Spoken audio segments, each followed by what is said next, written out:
So as we've heard and as we've just been discussing, there were a number of historic victories last night, state by state. John Yang talks with one of those winners. Judy, yesterday, five-term Colorado Democratic Congressman Jared Polis became the first openly gay man to be elected a U.S. governor, winning about 52% of the vote. He joins us now from Denver. Mr. Polis, congratulations and welcome to the NewsHour. I want to ask you first off, it was only about 25 years ago that Colorado voters passed an amendment that banned state or local protections for gay men and lesbian women. How did you reflect on that, and how did it feel last night when the same state elected you its chief executive? Well, you know, I think it's important closure for many LGBT Coloradans and supporters of equality here. It's also a great step for our Colorado brand, right? That had been a little bit of a tarnish on Colorado from a generation ago. And I think people know that Colorado's open for business, and regardless of who you are or who you love or your race or anything about you, we'd love to have you come to our great state to help make our quality of life even better. You've always run as an openly gay man. Your first race was in 2008. It was a little bit after Colorado had banned same-sex marriage. Did you ever wonder if that was the politically right thing to do or politically best thing to do?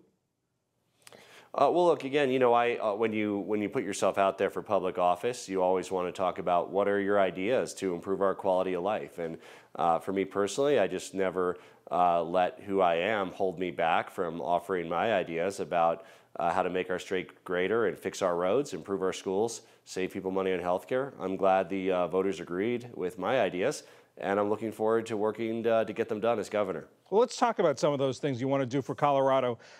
You ran on a campaign that pushed universal health care in a state that rejected it at the polls 2 years ago.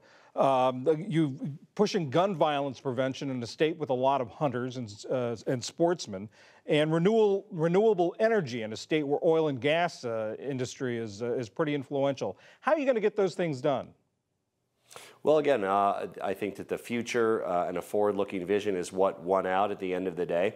There's nothing inconsistent about uniting Colorado's past, which we honor, with our future. We are a state of gun owners and hunters and sportsmen, and there's nothing inconsistent with that, and additional steps to reduce gun violence and have safer gun ownership. We're looking forward to working with our legislature to pass a red flag law to be able to have a temporary mental health hold on people having a mental health crisis from accessing their weapons. And we're looking forward to moving forward in renewable energy. We have a goal of our whole state reaching 100% renewable energy by 2040. And of course, we know in the meantime, of course, we still burn fossil fuels, and that's why we're focused on that demand end, on making the grid renewable and making sure that we improve automobile efficiency. What's your first priority when you take office? Well, I got to commute over and find my way to the Capitol and get ready to work. We're going to work right out of the gate with the legislative session, which actually starts a few days before I get sworn in, on making sure that we can move forward on saving people money on health care and getting kindergarten opportunities to every Colorado family. Our state only has half-day kindergarten. We want to get to full-day kindergarten in our first legislative session. So we have a lot of goals, and I'm looking forward to working with Republicans, Independents, Democrats to make sure that Colorado can be even better when we look back in the next 5-10 years. You've talked about, in that answer, you talked about health care, you talked about expanding kindergarten. Colorado, in certain areas, still is a pretty anti-tax sentiment. How are you going to pay for those things? Well, that's a great thing about our state is the governor and the legislature can't raise taxes, only the people can. The people just rejected several tax increases. I didn't support them either. I think it's always a question of how do you make government more efficient?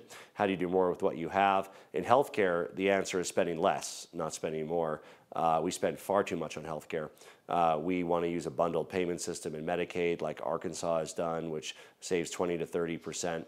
We're looking at creating a high-risk pool like Alaska and Oregon have done to get some of those higher risk cases off of the books of the insurers to have a downward pressure on rates.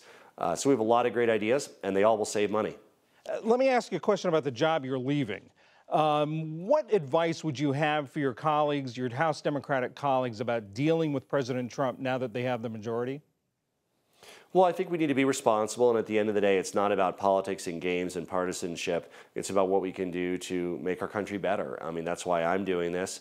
I hope that that's why people across the country stepped up and ran for office. Of course, holding a president accountable is part of our constitutional system, but we should never take our eye off the ball about what we can do to improve the quality of life for families across our entire country. Do you think they ought to be pressing investigations of the administration?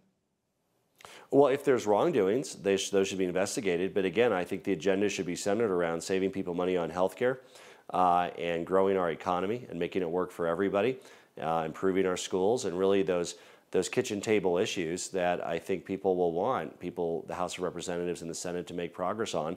And I think the electorate wants people to work together, not just beat each other's throats all the time. I mean, we do that enough around election time.